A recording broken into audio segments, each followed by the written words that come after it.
Top forecasters from Colorado State University are predicting a quiet 2014 Atlantic hurricane season. That is the good news for us here in South Florida. Let's go ahead and take a look at some of those numbers.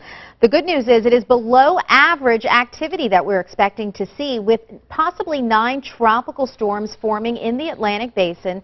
3 of those becoming hurricanes and 1 becoming a major hurricane. Now, we say it's below average because in a typical season we usually see about 12 storms and 7 hurricanes. Now, one of the reasons behind them predicting this is because of an El Nino setup out in the Pacific. What El Nino usually means is you have warmer waters in the Pacific, which tends to squash any type of activity in the Atlantic. So bottom line here, a wetter than normal season out west and drier here in the east, in the Atlantic. That is definitely some good news as we are still 2 months away from the Atlantic hurricane season. We'll talk more about this as well as your forecast when I come back in a few minutes. Paul? All right, Felicia, thank you.